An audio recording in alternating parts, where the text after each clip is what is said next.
how many people are reluctant on accepting and giving systems a chance to be as if it's a human. Maybe I always say to look at it like an 18-year-old guy or girl that has a bunch of knowledge in his head, but sometimes doesn't really understand the connecting dots because it doesn't have the experience.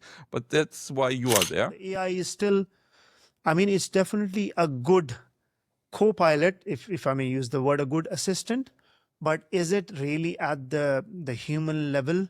I've not seen, and there are just too many conversations about this at the moment. I think it's still going to take time. There is no doubt it's doing a lot more on the data that we can do in our own time. But to your point, I think it's the only way it can be done is.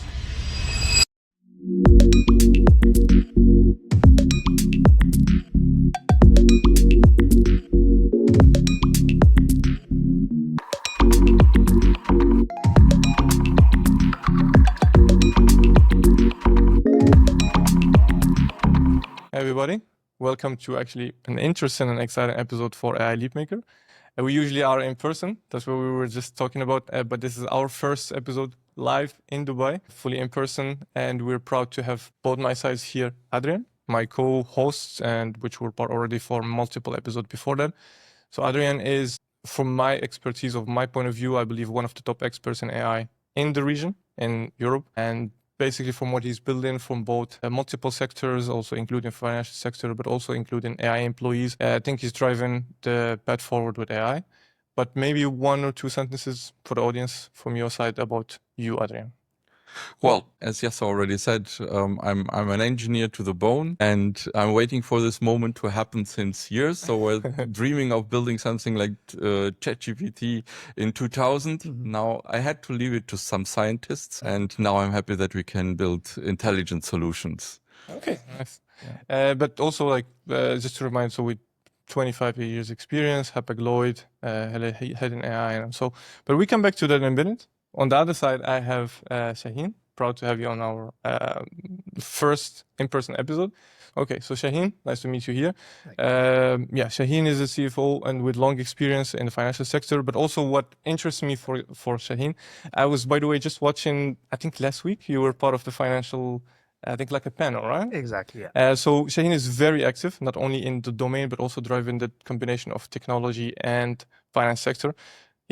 Welcome to the podcast. Thank you very much, Yasir. Very happy to be here and very happy to meet you guys in person. And I'll just spend maybe a minute on myself. So my name is Shaheen Iqbal, as Yasir said. I've been in the finance profession for over 20 years. Unlike Adrian, I'm a chartered accountant by profession, qualified back over 20 years ago. And my experience includes working in the UK for a very long time before moving to the Middle East. In the past, I've been mostly working with a financial services firm, but that completely changed course to join a very large telecom group called Vion Global Holdings, based here in Dubai with their global headquarters. And I've been the CFO in multiple roles and finance leadership roles.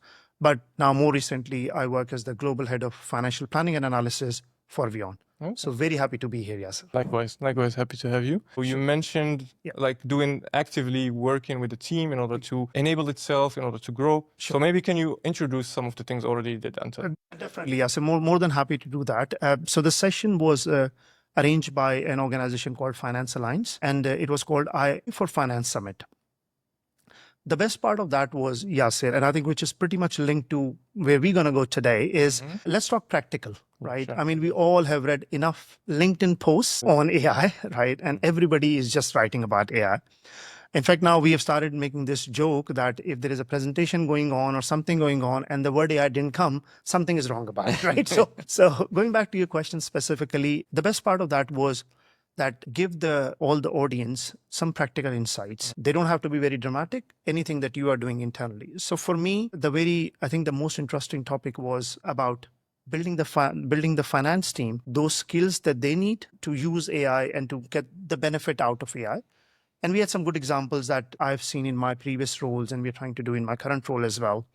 Simple things like having those AI marathon sessions whereby the finance community of the group are going to come together. They're going to spend a couple of hours on a Friday morning, for example, just to learn about AI, right? And then maybe on a weekly basis, one of the colleagues is going to come back and say, oh, this is what I have learned.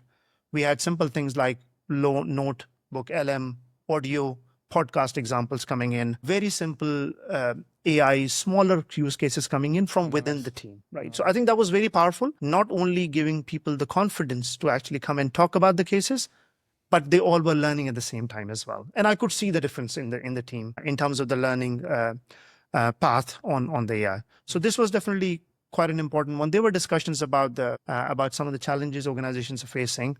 So I won't go into too much detail on that unless you want me to, but it was all about giving some practical insights to people from your experience in the world of AI. Okay. Yeah. And that's a very part, because a big part of adoption is that the people are ready to adopt new technologies and new tools. Yeah. But something also I've spoken with Adrian actually is and exactly what you mentioned, a lot of talks have been talked. I think if you do the talk, like walk the walk. Yeah, exactly. But unfortunately, it's very difficult. But and we've spoken to multiple also other partners, also executives in the financial sector. And few kind of areas surface again and again. Is about risk, is about trust, and is about education. But maybe to give back a little bit, or like give to Adrian the stage. What do you think in this case as a finance? What is the best way of adoption of AI that can be in order to be bring impact? Because finance is not a very profit-driven department. They're the cost centers. Exactly. Yeah. So from the point that we discussed with other kind of partners, we've seen them talk about risk, we've seen them talk about a barrier of adoption. What do you think from your point of view, and then maybe we can explore if it's the same for Shaheen, is the biggest barrier for this kind of adaptation? Well, I think we already heard that and it's a good way to start with change management, right? Yeah. So let the people start where they are, let them come together, give them the time to explore whatever their understanding of AI is, right? And the first thing that you start, if you're not a tech guy, right, then it's you take what you've heard in the media from friends. So you start with ChatGPT, and maybe then you extend it by, oh, I have a tool, Notebook LM, for example, is already advanced. So everything where you see, oh, that's possible. Okay, that sounds pretty natural podcast here, right?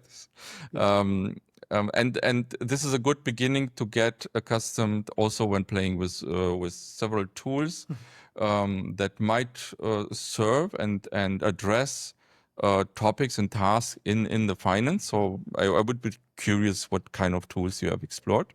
So what were the highlights that you found? Sure. And when you have that, you basically need the time to switch your understanding from the systems from the past, where you used to have buttons, you used to have filters, and then you used to have a result, right? Where you read, you interpret, and then you go to another system. And now suddenly there is no button except message text field and a send button, and then a bubble comes back or something like that. So the system starts to talk with you. We grow up like this, right? We talk with each other all the time. So we've been primed to use the systems the way they can understand us, by buttons. Now suddenly they can understand what we're saying, and it's very interesting how hard it is to accept that. And that's why I'm pretty curious also what kind of tools and how far did you get on your journey of this? Maybe also like a highlight, right? if there's one highlight use case or example. Definitely, Yasin. And Adrian, I really like the way you brought the memories back, right? I think it's extremely powerful. I got so excited when, for the first time, I was able to chat with a PDF, right? I mean, those are kind of the dreams. Right? You got a PDF, and when we were growing up, PDF is something that cannot be changed, you can't touch, right? That was kind of the base of the PDF, but you are able to chat. And then I think the other best part of what, I know it's only this beginning, but able to chat with the data, right? What is this? Give me this, give me that, right? So going back to your question, Adrian, I'm kind of changed myself in a way that I used to be 2 years ago, right? I always personally used to like technology, and I would try to use simple things, whatever I can do, even within the Microsoft Office world and all that, right? But since the whole ChatGPT era, that has completely changed the way now I approach the AI. Keeping it short, somebody said it, and I think just kept it, that the best way to learn AI is to use AI, right? So experimentation is the biggest part of whatever I tend to do. That then takes back to your point is, you can experiment with all these tools, right? So definitely the ones that I have used is ChatGPT, advanced versions and all that, learning how to prompt properly and all of that. I think it's behind us now. But very simple things like Notebook LM, getting ready for understanding of the business, right? I'll give you a very simple example.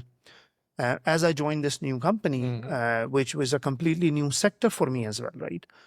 If somebody can literally give me the highlights from the last 4 years of annual reports, which are like 500 pages each, I mean, what else do I want, right? I would need like 5 people working on it to tell me what is happening to the Ukraine business in the last 4 years, right? It's very simple tools all of us can access. You upload these documents, they'll talk to you, extremely powerful, right? And then again, I was a bit cheeky on that I'm like, okay, now even on the podcast, you know that we've got that feature of actually you can become part of the podcast as well, right? So just playing with that all day, all right? They are talking about something and you're like, you tell me about this country now, right? Or what happened in 2013 in this particular country. Extremely powerful. So that's one of those. In our companies, we had kind of the internal versions of ChatGPT, which again made our lives a lot more easier. Started with the simple chat tools to become the tools whereby they go through the internet, they go through your emails, and those tools are become your co-pilot. I know the co-pilot is there, but become your co-pilot. And sometimes you don't even realize how much you're using those tools like all day, right?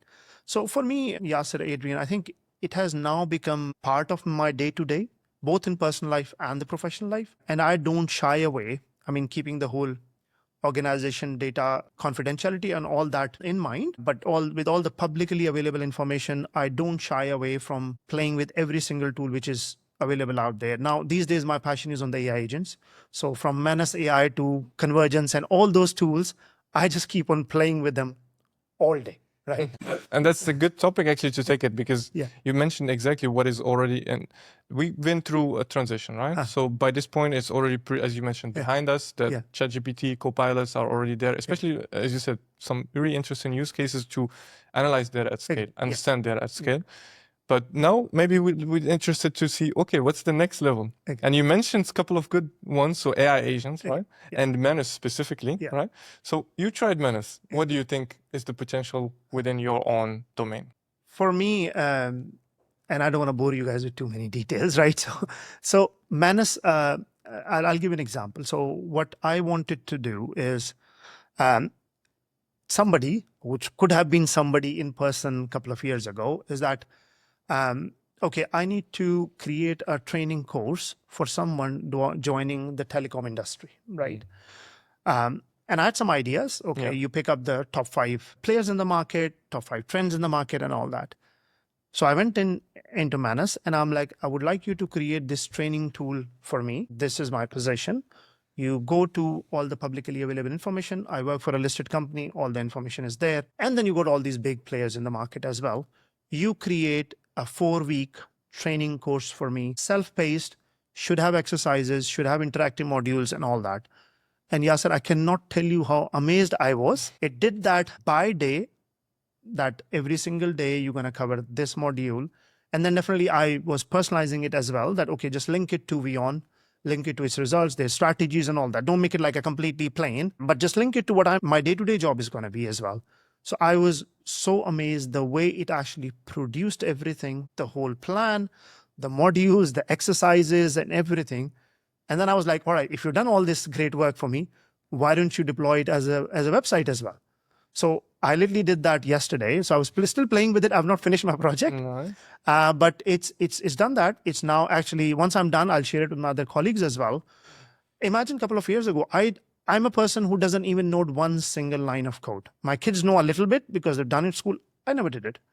So for someone like me, who's a pure accountant, is able to create a complete course and then put it on a website as well, mind-blowing. It's fascinating, right? Yeah. That's one of it. Other thing that, again, going with the name of me keep on playing with these things, I read about Lovable the other day, right? And I'm like, okay, here you go, another one, right?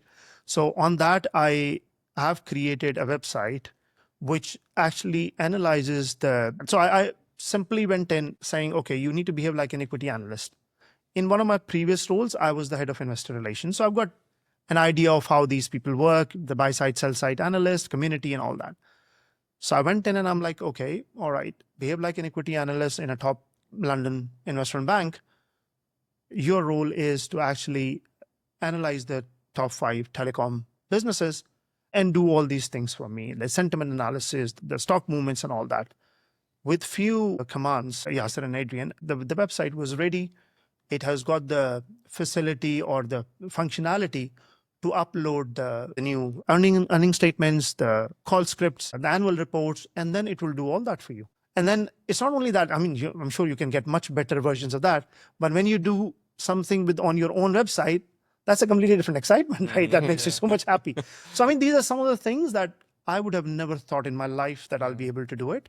But then you are able to do it very easily these days, right? I keep on playing with Replit and any other that I can find. It's interesting, like the amount of fascination you have. Yeah. Very few, especially in this domain, are as much interested, and I think that's what makes the difference.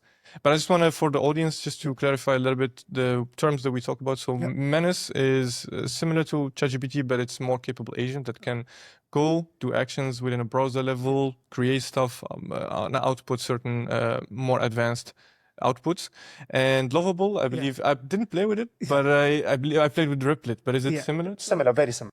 So it's a tool application built in with prompt based. I love the interface of Lovable more, definitely. Yeah. No advertisement here. But Replit is like a more robotic type, but Lovable is literally is very lovable, right? It's though the name sounds a bit strange to me at times, and I'm telling someone that I've created on Lovable, they'll be like, all right, what kind of the websites you're on? Sounds like a dating app. I'm like, yeah, are you on a dating app?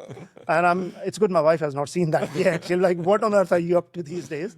But yeah, Lovable, I mean, it's the interface, I like it more. Maybe what I really see is how a mind who is daring to treat systems like, let's assume it can do what a human can do. Because this is what I see what you're doing, and this is also something that I'm recommending. Don't think of this whole GPT stuff as a system. Just give it a chance, just challenge it as it is a human. You will see when you reach its limits, right? And one question that comes to my mind in looking back to your team, right, and seeing that you're basically trying to propagate this understanding and the usage of AI in your team, I do see how many people are reluctant on accepting, giving systems a chance to be as if it's a human. Maybe I always say, look at it like an 18-year-old guy or girl that has a bunch of knowledge in his head, but sometimes doesn't really understand the connecting dots because it doesn't have the experience. But that's why you are there. And yeah, that's one question. I'm curious. Do you have this kind of discussions? Do you have strategies? How you bring people to get this understanding? Yes, now I can really play and get all this value that you just described. Yeah.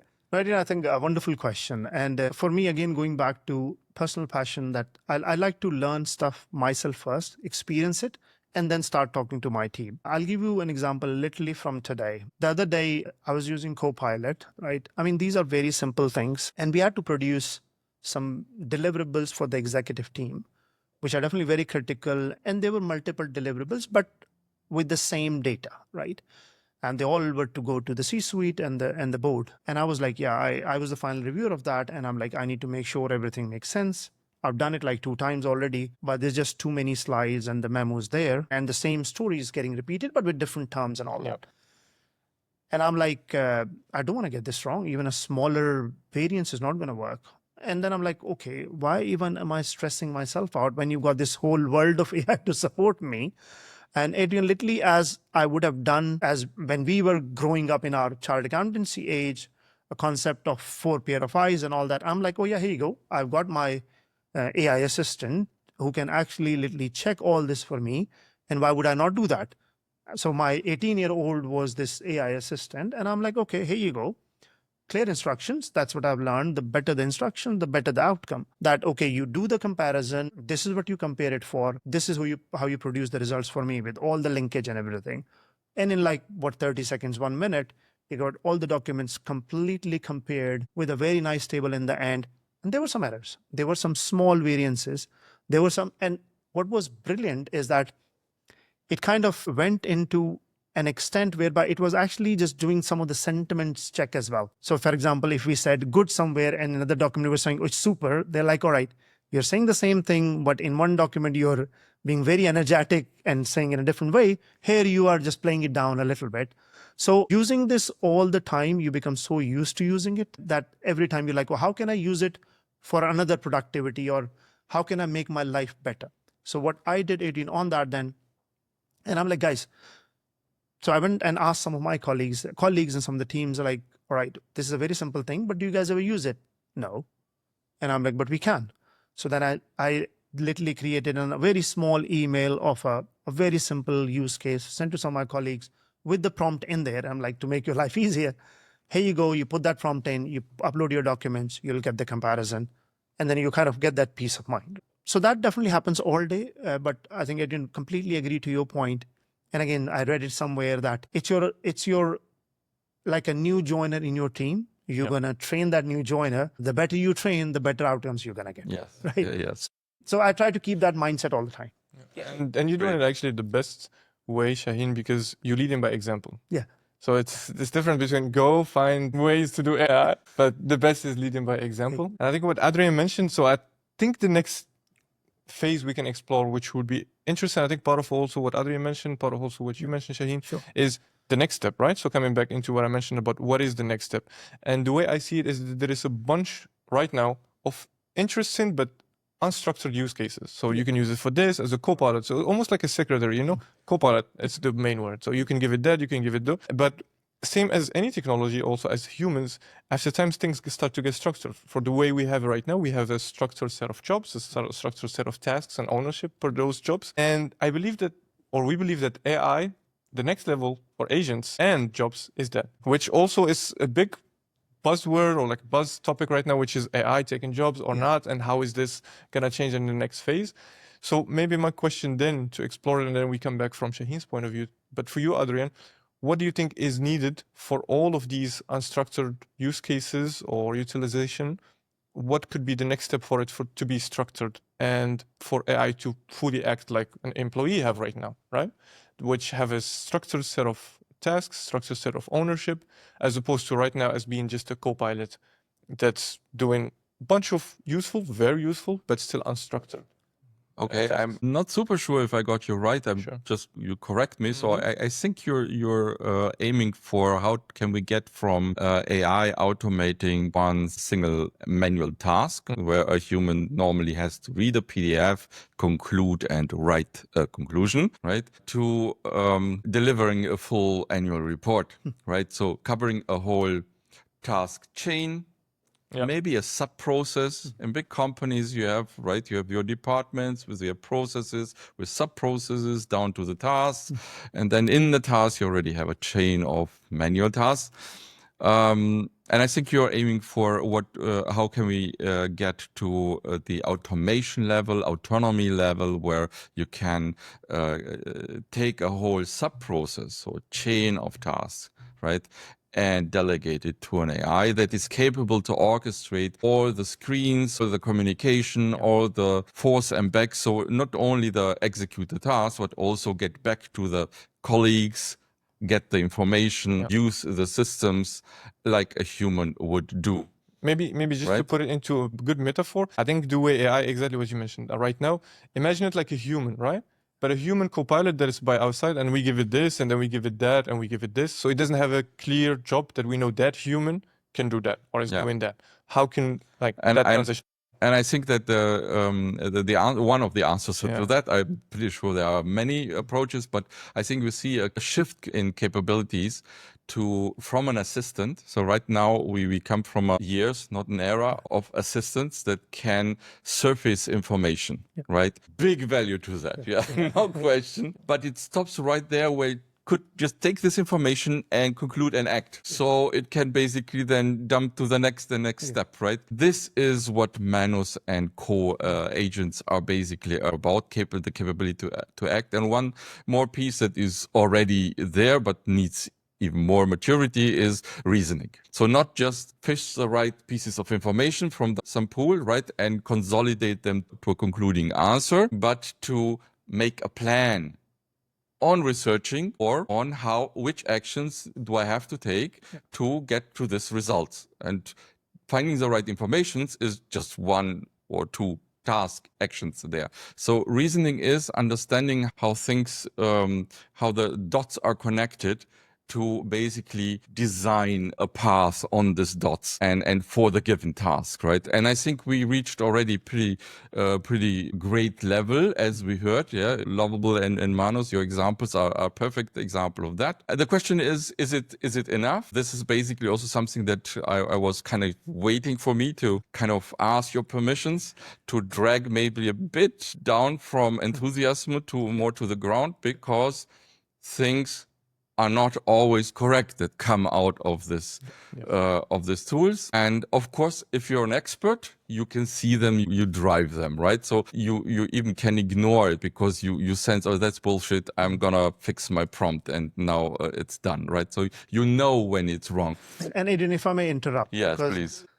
I've got an example on that. Sometimes I don't want to give too many examples, because then people say you're getting old. When you've got too many examples, it means you're getting really old, right? But anyway, so it's very important point, in fact, extremely important point that you mentioned about AI still playing all these, not playing, actually just throwing all these errors, when if you don't know how to look for those, I mean, you may just pick up a very wrong piece of information and rely on that. I was doing this research for a company.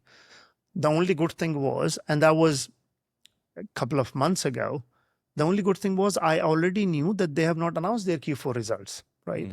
So I asked, the only thing I didn't do in the prompt is like, don't make anything up. And Adrian, you would not believe, I asked for the quarters. It just made up the fourth quarter, did the whole analysis. And in the beginning, I was like, oh, that looks perfect. And all the trends look so good and all that. And then I step back and I'm like, but these guys were supposed to announce in the next 15 days. Where did you get all this from? I estimated. And I'm like, what did I ask you to? I mean, I never asked you to estimate, right? So having those right, I think guardrails are very important as well.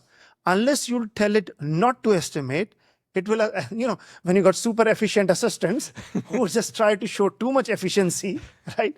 It was one of that, right? Sorry, I'll let you continue, but I think there are definitely some real risks out there as well. Definitely, without a doubt. Without a doubt. Yeah.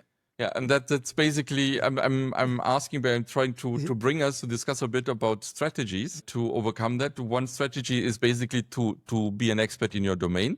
Then you can use a tool because then you see that it's too flat, too over enthusiastic or whatever. So you can sense it, right? But if you give it to juniors, because this is something that happens, right? It says, oh, great, I don't need seniors for that. I can take a junior, give him an assistant, done. Yeah. Is there something that you can recommend from your experience, how a junior, for example, could, you gave already one, but maybe you have some more, can basically make sure or detect this kind of fancy errors? It is a slightly difficult question, but I think the only thing I would say is the human touch part cannot go away, at least for now, right? I'm no one an expert, but at least also when you hear from some of the people who are really big experts in this field, they all have been saying it to everyone that human kind of the person needs to be there, right? You can't just completely offload the whole task to AI. The whole hallucination part, we all have heard about it, right? The AI is still, I mean, it's definitely a good co-pilot, if I may use the word, a good assistant, but is it really at the human level? I've not seen, and there are just too many conversations about this at the moment. I think it's still going to take time. There is no doubt it's doing a lot more on the data that we can do in our own time. But to your point, I think it's the only way it can be done is you still need that supervision. Especially if a junior member of the team is doing some critical tasks, you have to have that supervision. Either you do it through AI. I mean, he's giving you something and you check through your version of the AI or you're through on your own prompts. Because maybe if something comes to me, I may not spend hours and hours going through the whole thing.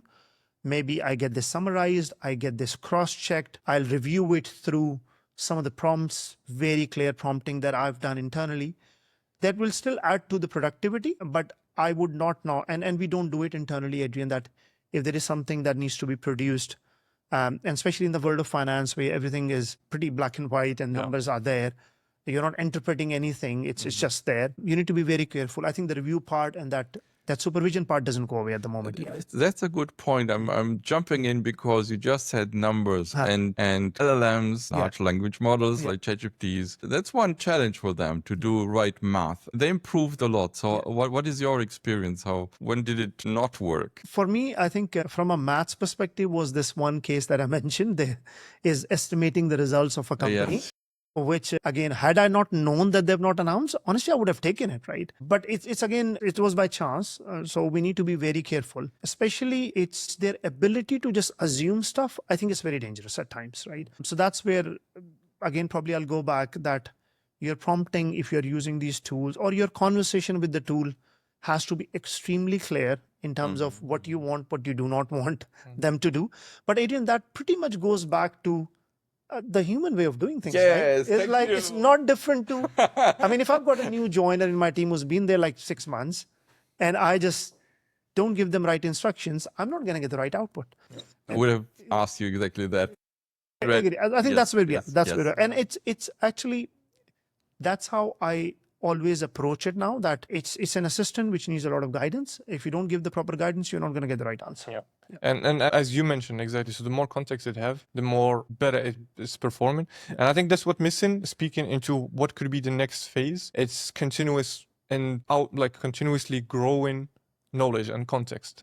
Because right now the way, and I think there's improvements already in like ChatGPT, of course it have like context awareness, it can remember, but still that's not building that over time. So it's not exactly like exponentially improving over time. But coming back not from the technical point of view, from a people management point of view. And of course the topic that people always ask is AI affecting jobs, right? And let's say, of course, like it's gradually improving and it still need a lot of things like context, continuous context, knowledge graduation, reasoning, self-improving, self-learning.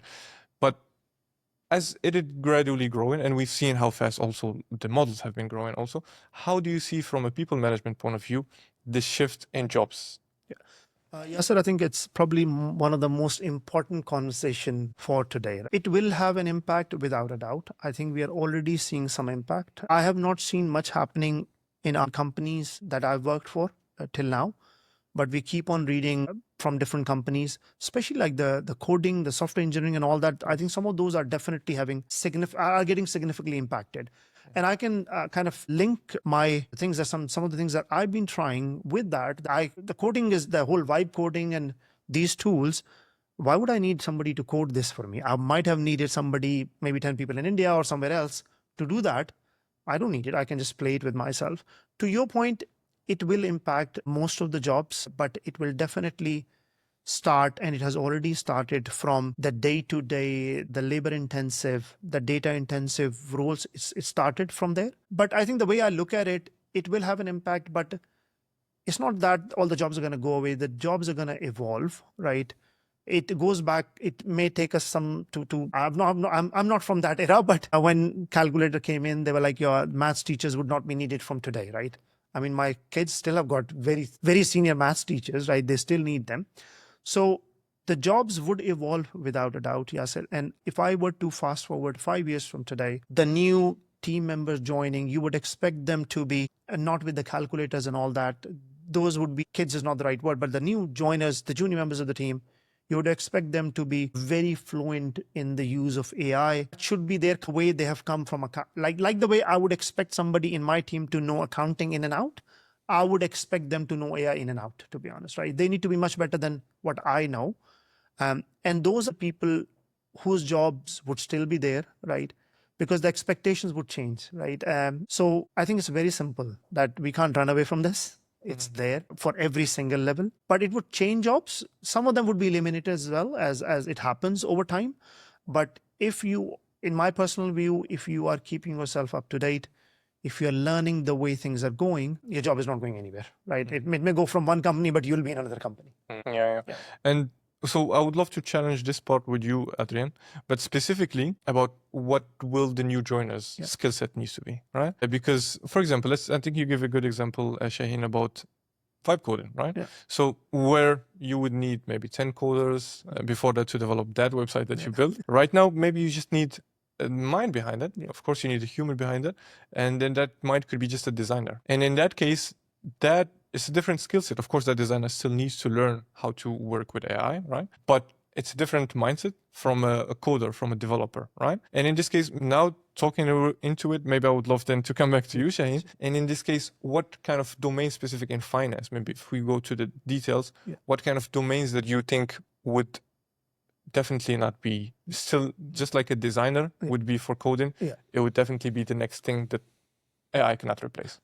I think the whole review and the analysis part would definitely be there. But what would not be there, and then I'll come on to second part of your question, that what will not be there is simple comparison of the two Excel tables. I probably would not need anybody to do that, right?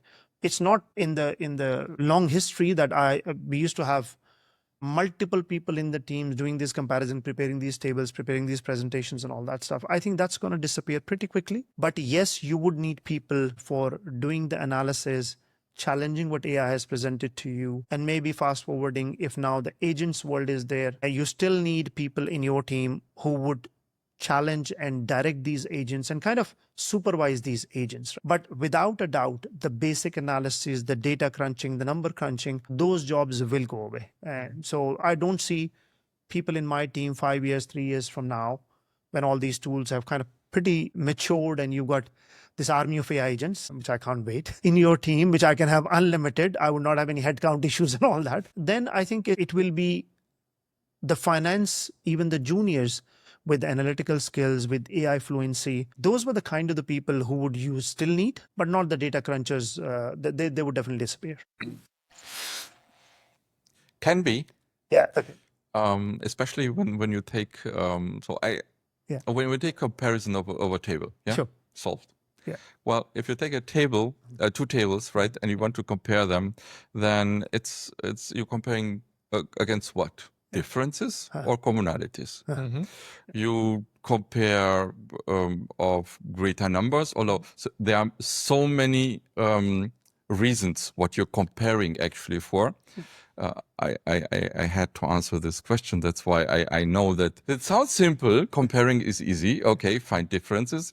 Well, differences of what? And the current models are getting better and better by just taking the context of whatever has been said before, whatever has been said maybe afterwards, right? And then they give you a fairly good comparison at the beginning, even out of scratch, without anything. Compare these two tables, and then they're pretty good to give you the main points of that. Even if you, especially when you have, and I'm stopping then, I'm getting technical now, sorry. If you're having a fine-tuned model to finance topic, right, then he will know about what is important in this domain, right? And he will analyze this based on that and not compare something, right? Yeah.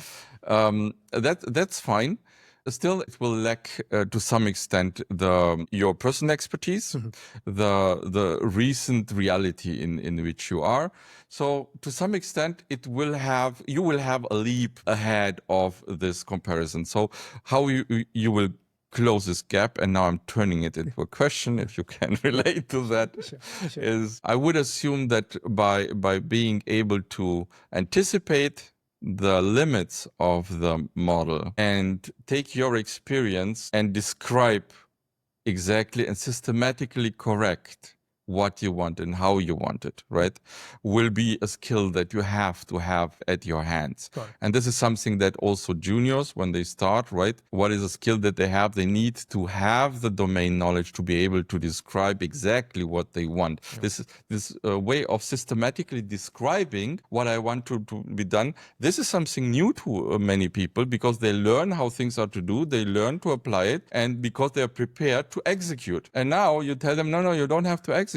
Right? You just have to describe how to be done. This is normally something that architects are doing. A special type of people are normally doing that. And now everybody has to do it. This is what we'll have to learn. Agree. And can't agree more, Adrian, on that. That again, it goes back to the same point that people are not disappearing. Yes, some of the roles are disappearing, but a lot of other roles would change. Right. I mean, an accountant like me, and I love the way you explained that in the beginning, was someone who can type the numbers and all that, is now talking to a system all day, right? We never thought about that. And that whole natural language processing thing, I think, has changed it all. So at least in the near future, right? I don't know where AI is going to take us in the next few years, because I think the way it's evolving, it's pretty difficult for someone like me to say. I'm sure you guys would know a lot better, but Everybody. anybody's guess, yeah, these days especially. But in the near future, I can definitely see that people who wants to be successful in their roles, doesn't matter what role that is, but in finance at least, they need to be very good in talking to these models, right? To get the right results with all some of the limitations and that we have discussed. They definitely need to be very good in knowing a lot models and a lot what's happening in the whole world, right? I know reasoning you brought up, which is brilliant. I love it because I can actually see that the way it's thinking, right? Yeah. And you're like, that's probably pretty much the way I would think about Yeah. it. Yeah. And that's so powerful that it's like, so now the user has asked me to do this, I'm going to do that, I'm going to do that. So and some of the things that again really fascinate me is with some of these AI agents is they give you a plan, and then they plan, and then they execute it, and then they deploy the whole thing, right? Just like, at least for me, who's not a techie guy, someone would do, some software engineer would do for me, Yes. right? So I think it's definitely getting better. But again, only the AI experts would know whether they are still there or they're still a million miles away from they should be. Yeah, but honestly speaking, Shaheen, as Adrian also mentioned, even the AI experts don't know, because it's crazy how much discussions have been, as I mentioned, just Anthropic CEO just a few days ago. I think you saw the news, I saw that, yeah. and a bunch of back and forth between also people that are somehow expert in the domain, right? There's something I really so I have something where I would say it will not really kill the jobs, because there's something that everybody seems to be blind about it. If we look basically how much time and capacity we have to execute the tasks that we have today, and then you dare to honestly look under the hood, yeah, how much of details had to be skipped because you have only 24 hours. You have to deliver at the end of the week. You don't have 100 or 1,000 people for that.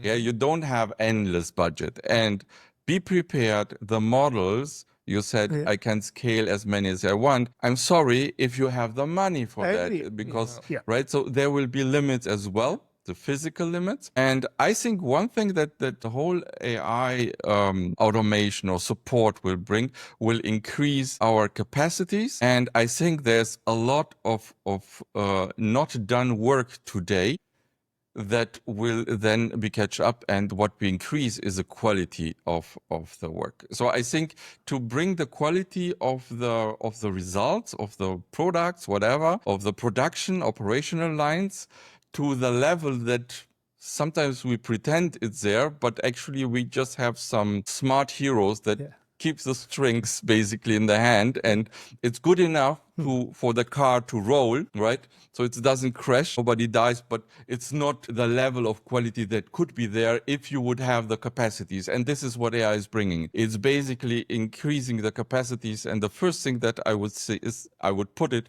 to really close this gap and really fulfill the quality promise that we actually should do that. And maybe then when this is fulfilled, then you might end up with people who can drink more coffee and work less. And I wish. and they're speaking now about 2 days work week. Yeah. But I think that this is one thing where we are actually under we lack capacity for the amount of work that actually is needed. Yeah, and we have challenges ahead of us that need even more work and due diligence, and so I think there's enough out there to fill up with AI and humans, and will still not cover everything. So that's my bit hope that nobody loses his jobs. Yeah, but evolves. Yeah, it evolves. And I think you made a very good point. It all sounds pretty shiny, but definitely if you want to use these at an enterprise level, at a scalable level, then there is a lot of cost involved as well. And not every company, especially with the way conditions are, the way companies are struggling with the margins, it's not very easy to just throw all this money and then just not get the result, because a lot of other people in the market have not got the result that they wanted.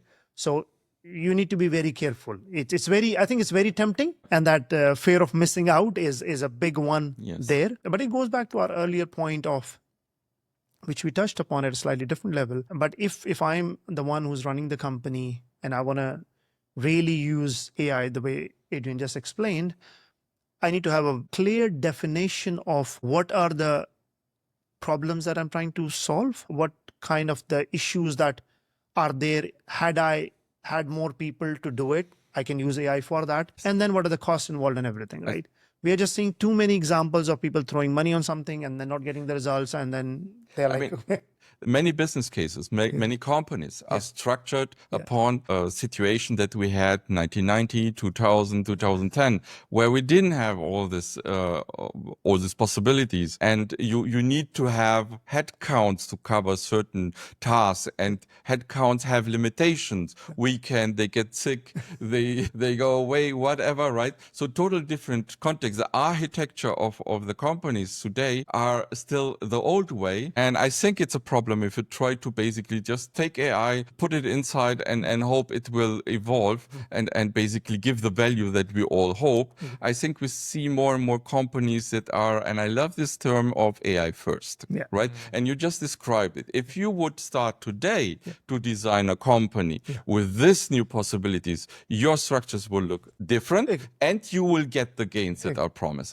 Yeah, I completely agree. 100% agree with that. Exactly. Yeah. Then maybe just to conclude in a fun way. So in a fun way to bring, and I think the conversation, by the way, did have a good flow. And I think all the topics came in and went, and all of the conversation went in a good direction. And that brings us actually to the concluding point, which is, in a fun way, speaking of an AI employee. So what I would love to see, because I think that's what we have this table for. It's two perspectives. It's the domain perspective and it's the AI expertise perspective. So I'd love to collect from you, Shaheen, first. What would you think, how long until you have your first AI employee that works alongside your team that you would hire and you would trust that goes and do the tasks fully? Just a guess. That's the most difficult question you've asked in the whole conversation. Very difficult to answer that, Yasser, but I think the next 3 to 5 years are going to be very interesting to see. I've got my high hopes, right? I would not have a completely independent AI employee in my team, just like I would not have another junior in my team. So if we were to go with the same analogy as we have discussed, but I think especially with the rise of these multi-agents world, right? And I don't know the technical terms, but the way they're trying to bring these multi-model agents, which these agents challenge each other and then correct it and then challenge it again. I think if that were to happen and were to evolve the way it's being promised to the whole world, I mean, every single conversation these days, it's the agent, the AI agents is the world now and all that. Yeah. If that goes ahead, Yasser, and it brings the results which are, as we said, are being promised, then I think between 3 to 5 years, you can have parts, at least distinctive jobs going to that digital employee who would do all this, who would know when to present the deliverables back to you.